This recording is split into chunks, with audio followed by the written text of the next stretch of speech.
Hello, beautiful changemakers. This is Lorna Li, your host for Entrepreneurs for Change, where we uncover what it takes to change the world through business and design life on your own terms. Now, if you're a self-employed, service-based professional, this interview is for you. With me today is Ana Melikian, an elite-level Book Yourself Solid coach personally trained by the New York Times best-selling author Michael Port, creator of the Book Yourself Solid system. Ana loves to share clear, precise, and straight-to-the-point knowledge about marketing, social media, web presence, and networking through informative talks and workshops. Her PhD in psychology comes really handy when she speaks about mindset shifts necessary to make it as a solopreneur. In this interview, Ana will share with us whether you should start with free or paid coaching or consulting sessions during the startup phase of your business, the difference between a self-employed service professional and an entrepreneur, the most important thing you can do to gain leverage in your business, the biggest mistake she made during her entrepreneurial journey and what she learned, and her secret to truly making a difference in the world.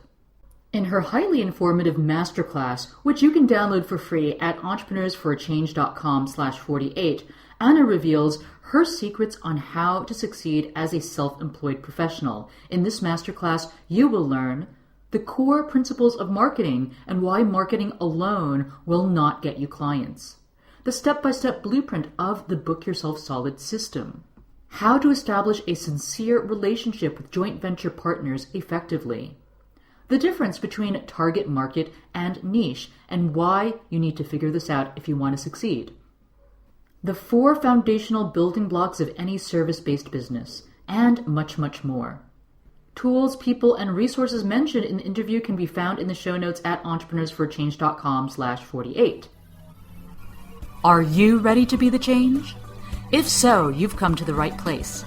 You're about to join a movement of entrepreneurs who are empowering people, saving the planet, and turning their passion into profits while creating the lifestyle of their dreams. If you don't believe us, check out our website at entrepreneursforchange.com, a place where you can be inspired, mentored, and supported by a tribe of change-making entrepreneurs just like you. Now, before diving into the interview, I want to encourage you to rate, review, and download Entrepreneurs for a Change on iTunes.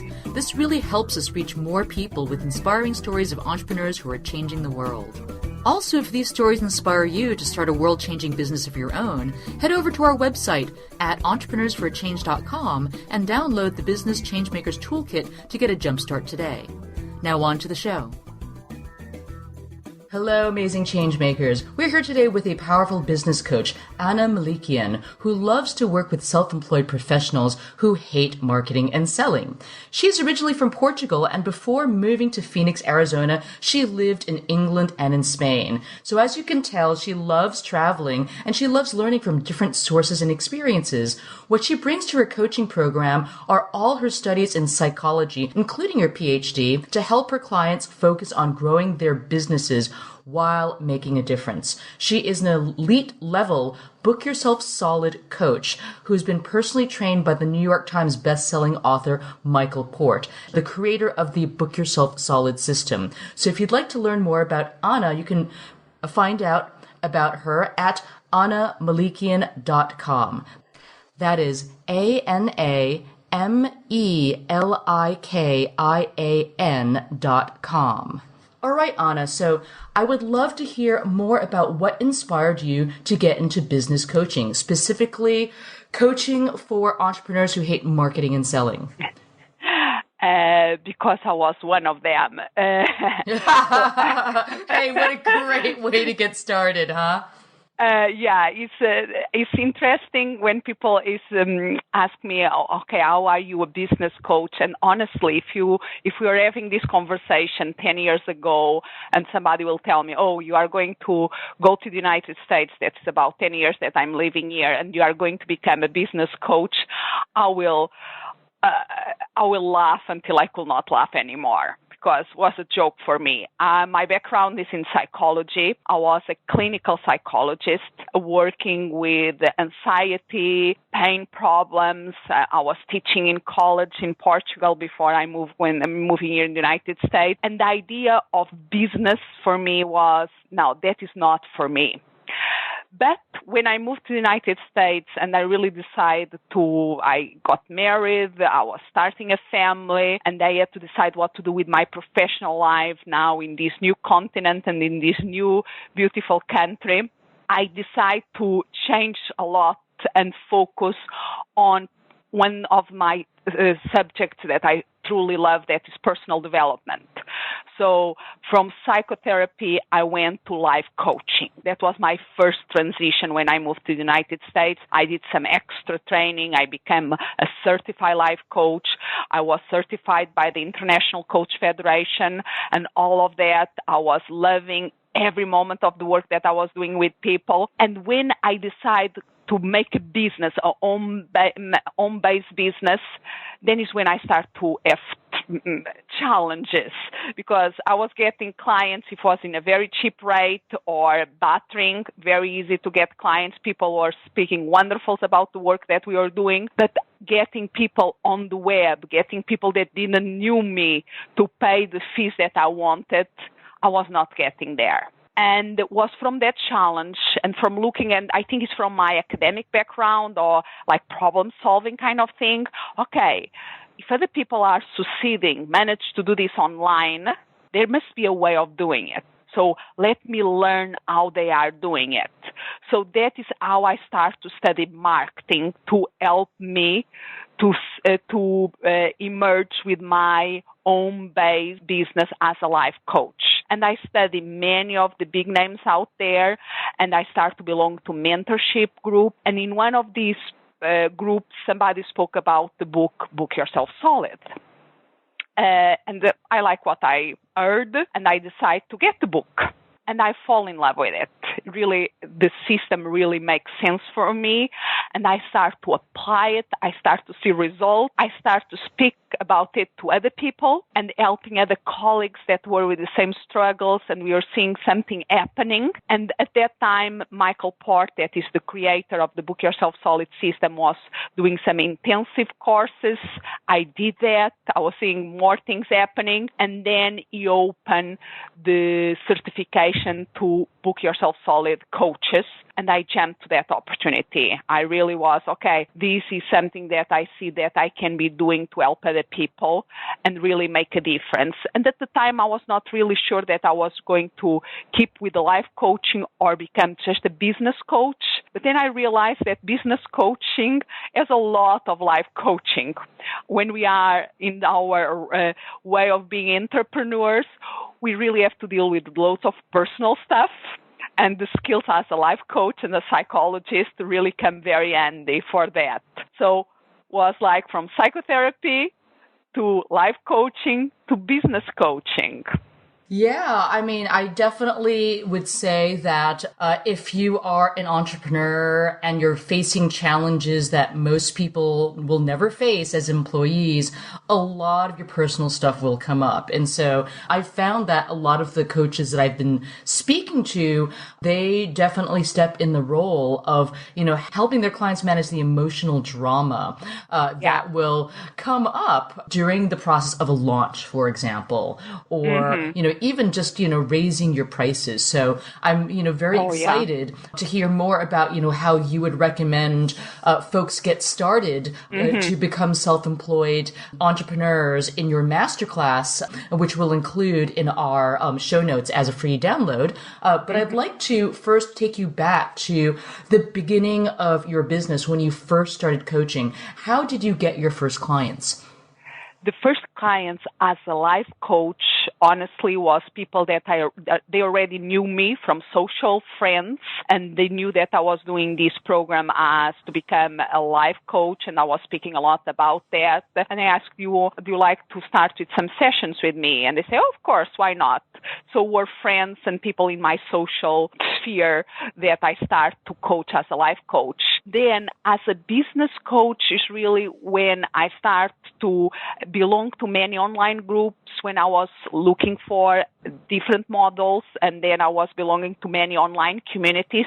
So people knew me from that online communities. And when I started again speaking, because when I like something, I'm passionate about it, and I speak about it, and people are, oh, how is that working for you? Can you tell us more about? And then from that interaction, I got some clients, and also from a local networking group of the International Coach Federation. I belong to the Phoenix chapter here, and that was the first when I see that the system really works. Then when somebody comes to you, I still remember a colleague in the end of the meeting come to me and say, I would like to speak with you because I want to have you as my coach.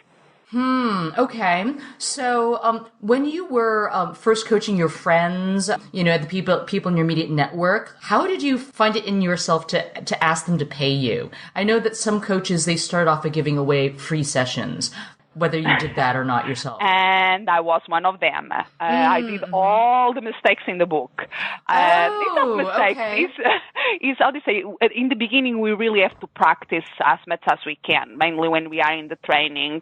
I think we should, in that context, makes sense to do some freebies without any doubt. So I start to do free coaching, and then I start to charge just almost a symbolical fee as a way to get the hours that I need to the accreditation. So I still remember there was a person that I was charging like $5 per session. But that was important for me emotionally because it was like, I can charge for this. And then from that, I start, I think, to 80. And then I was in the 300, 400 a month for the life coaching. And then when I transitioned to the business coaching, I was much more comfortable with saying my work deserves this fee. Okay. So I'm kind of curious to know for folks that are just getting started, because I know a lot of our audience are kind of in the early stages of their entrepreneurial journey. So, like, what do you do if you feel that, your value is, I don't know, like a few $100s an hour, for example, but then you don't have an audience that is hungry to hire you at that rate? Do you have any recommendations on how to overcome that hurdle, which I know a lot of people do have, especially if they're transitioning from a corporate scenario where they might have been making, like a 6-figure salary, and, of course, they're aware of what their industry value is, but then they're going to now being like a self-employed, consultant or a coach, and then they don't have an existing audience. So I would love to understand how to get over that hurdle that I know a lot of us, have been presented with. There is a sweet spot, I would say, when we are pricing. There is like an art in pricing because we have to price our service in a way that is really in a sweet spot that our target market thinks that, okay, I can afford that and it deserves the time that we are investing in that relationship, in that work. So what I want to say with this is that we cannot be unrealistic with the reality of our target market. For instance, I know in my business model, I'm focusing with self-employed professionals. Those people that leave the corporation, they know that they are very good in what they do. They do extra training in coaching, and they are skillful in what they do. But sometimes they already had burned many of the money that they had to invest in their business in training, and now they have limited resources to make it happen in their business. So I know that I cannot stress my fees to these clients too much. It's different if my target market were small businesses already more than 5 employees because they already see marketing and business in a different perspective as an investment, and they will invest more in a business coach than a self-employed professional. Having said this, we should price ourselves in a way that the person listening to the price is thinking, and even us, oh my gosh, that is a stretch for me. Because one of our functions as a coach is stress them. Not stress them. I sometimes my pronunciation can be deceiving. Stretching in terms of exploring our limit and help us to grow. So even when we are pricing, we should price in a way that people say, oh my, that is a little bit maybe, can I do it? And yes, I'm going to do it because I believe this. Yes, I'm going to invest this money and I'm going to make it work. It cannot be a price that I say, oh, I'm going to see if this works, kind of thing. They have to have some skin. They have some skin in the game. I completely agree. I feel like if the person perceives a high value to what it is that they are investing in. So if if what they're investing is a bit of a stretch, then yes, absolutely. Then it's totally changes the level of commitment. And it's kind of like when you offer something for free. When you offer something for free, it's like the recipient doesn't really perceive the value of what it is that you offer. It's almost kind of like they can take it or leave it, right? But if they actually give, or invest or spend at a level where it almost kind of hurts, then it's totally puts the fire under their ass to actually make it work. Yes, and make the work, or they say, make things really happening. Yes, absolutely. So, I guess, you had referred to, giving away free sessions, as a mistake. Do you think that it is possible to get started in a coaching profession without giving away free sessions? Oh, yes, without any doubt. Like I said, when you are doing training and you need practicing in the beginning, or they say, get free, do it, whatever it works. If you have to give it for free, do it. Or even if it's that $5 mark, just to a coffee price, do it. But after, if this is not a hobby, if what you are doing is not a hobby, if this is a business, you have to make it to have a profit. Otherwise, you have to close your doors. Even if we are no profit, we have to make a profit. So a no-profit organization, in the end of the year, the books cannot be in the red. Otherwise, they are in trouble. Yes, so absolutely. It's just that all their profits go back into the business or the organizational programs, etc. But they still have to generate revenue.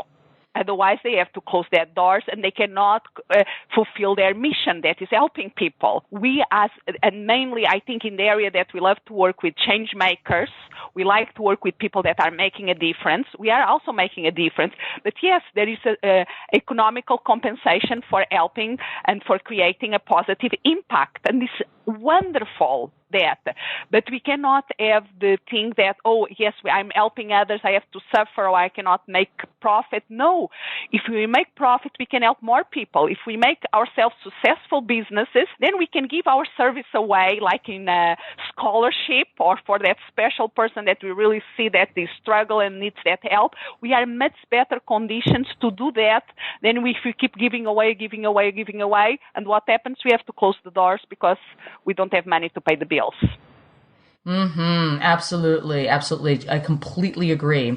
So let's see, in your journey from starting off as a coach, from the very beginning to the point where you started to make a thriving income that you achieve the level of success that makes you deeply satisfied with what you're doing in your business and life, how long was that journey for you?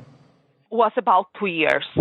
Okay. Yeah. That sounds like about the right. I mean, in terms of the many of the entrepreneurs that I've spoken to around what it took for them to achieve the level of business success that has given them a sense of satisfaction. Okay, I've made it. Of course, there's always different levels of growth, but it's just kind of that one point where it's this is what it's about. So yeah, I would say a year and a half to 3 years has been the average time frame. And totally, honestly, the first year was like a very big learning curve. I did mistake after mistake, but I learned with it.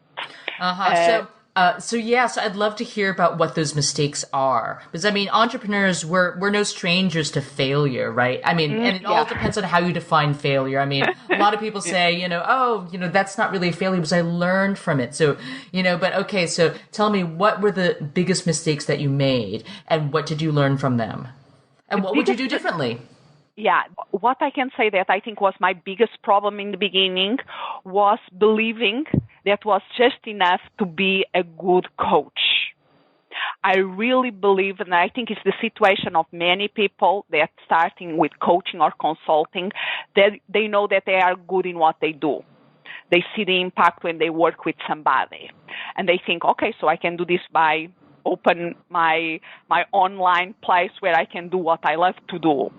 And I thought, I'm already have loads of training in personal development. I get this more training as a life coach, and I got it, and I was enjoying it, and I was seeing impact in people that I was working with.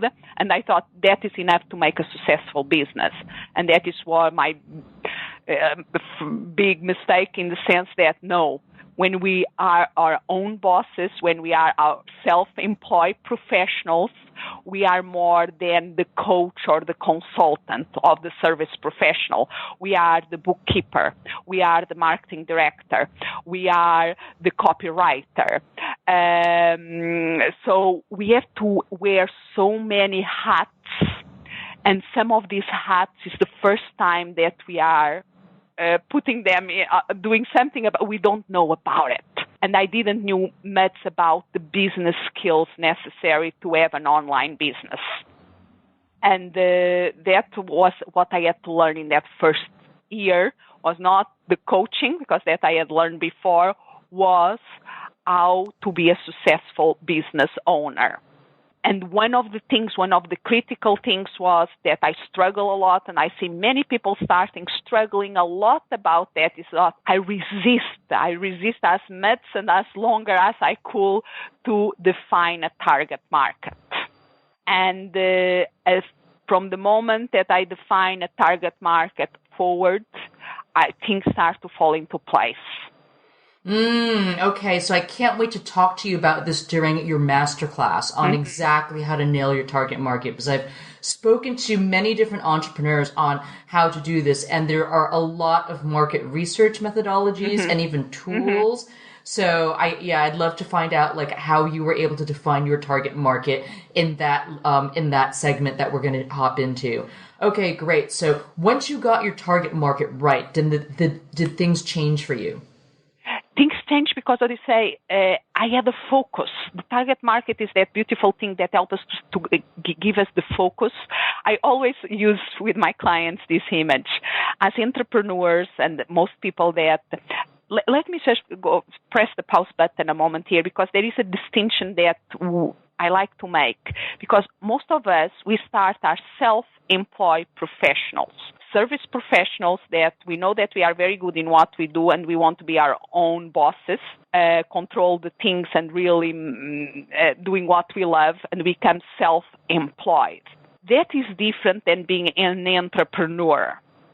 We can survive we can thrive as self-employed professionals, having a nice practice with even getting book solid as self-employed, and never really go to the full-blown entrepreneur, but we have to learn some of the skills that an entrepreneur have in order to be a good business owner.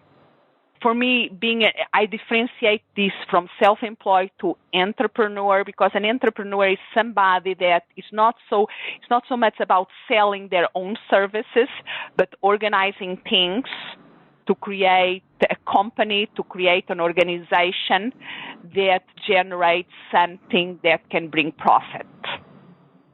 So you mean somebody who is an entrepreneur has a team that they've pulled together, and together as a company, they create employment for those that work for the team, work in the team, as well as profit for the business.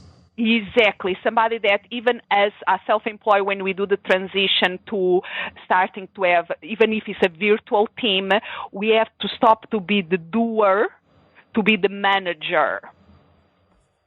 to be It's interesting because I've been self-employed since 2011, but even before, like, I was doing this as when I was being a consultant, when I was doing consulting work for green businesses as a side hustle while I was employed in my day job, I still also routinely hired virtual teams. So, so is that the difference between self-employed and entrepreneur, like whether you work with a team or not? Yeah, it's one of the difference that I make, and why I make this difference, because some people that decide to start their own business, mainly online-based business, when they start to get the challenge, the frustration, when things don't work from the beginning, it's like the tendency is like throwing the towel. I don't have the entrepreneur gene. I never was an entrepreneur. I never had like my friend of my uncle that always had that thing to start a business, to start an idea. I worked in this corporation for 20 years. What I was thinking when I decided to go in business. And I want to tell those people that you don't have to be born with an entrepreneur gene. Yes, there are people that have much more that tendency, and their skills are almost inborn on them. But you can learn what you need to do for become a successful service professional that own their own business. But are skills that you have to learn. And then if you want to grow more and become more what traditionally is more called an entrepreneur, it's an option for you. But maybe you just want to be a solopreneur, just to have your own practice with your own clients, and you are happy and that is what you want, go for it. If you decide to be your own boss, one of the reasons for that, you want to be able to write your own rules. So embrace that. Okay, so going back to your mistakes then, so what were some of the biggest mistakes that you had made, and what would you do differently?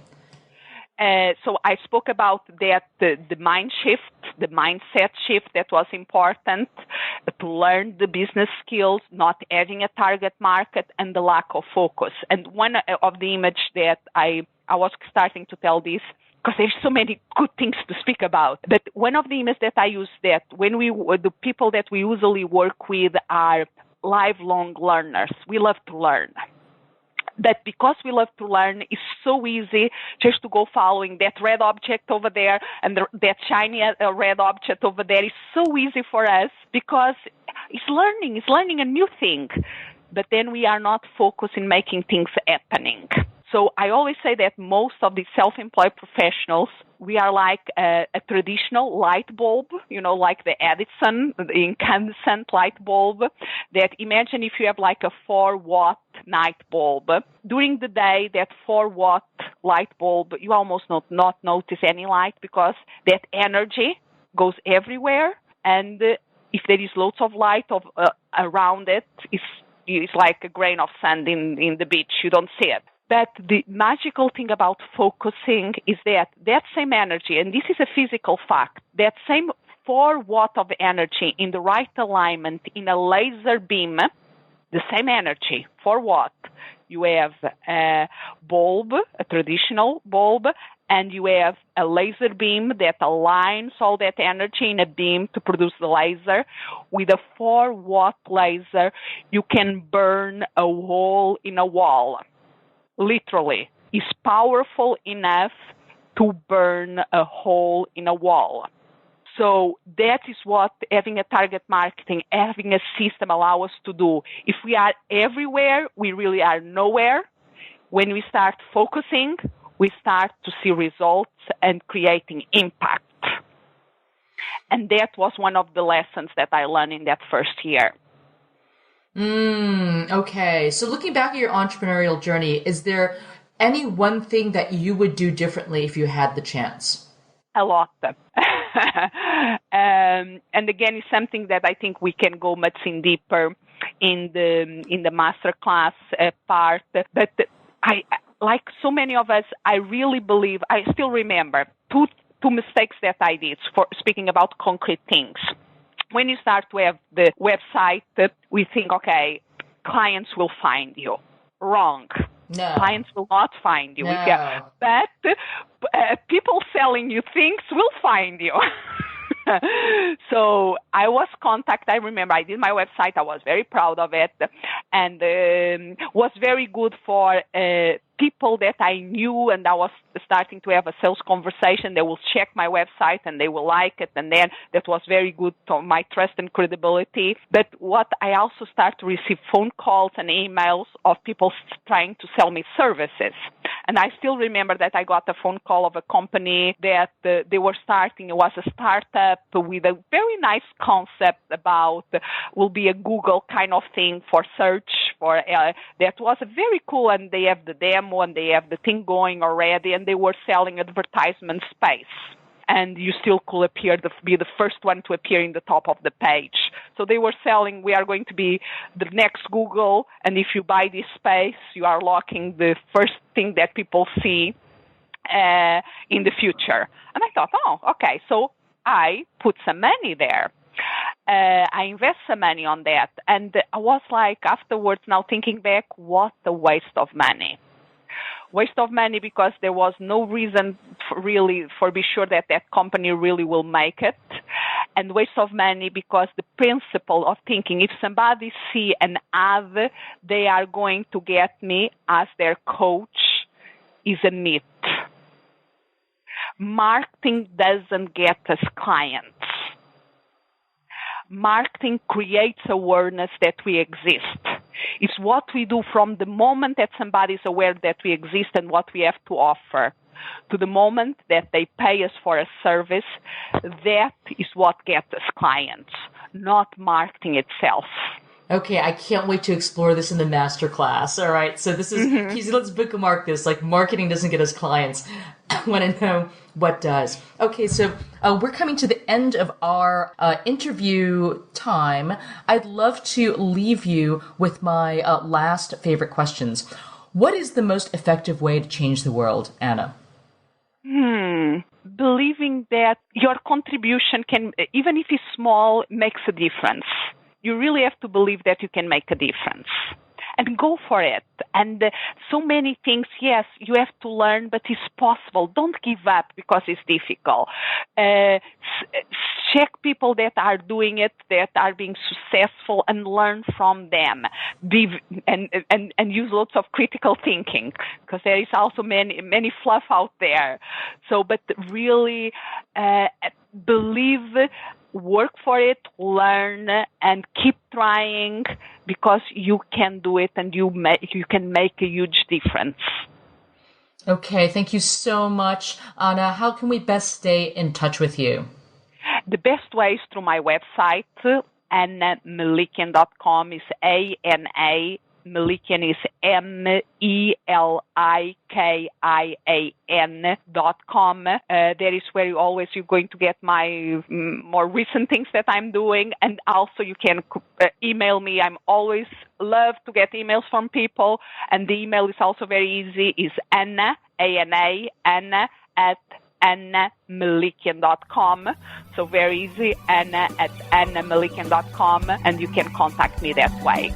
Fantastic. Thank you so much, and you have a beautiful day. Thanks, folks, for listening to the Entrepreneurs for Change podcast. If you enjoyed this episode, please help us reach more people with inspiring stories like this one by giving us a 5-star rating in iTunes. If this podcast inspires you to join the movement of change-making entrepreneurs, we'd love to give you a jumpstart with our free Business Changemakers Toolkit, which you can download at www.entrepreneursforachange.com/join. If you have a changemaker in mind you'd love for us to interview, go to entrepreneursforachange.com/suggest and tell us who and why. Finally, feel free to stop by facebook.com/entrepreneursforachange to share your thoughts and say hello.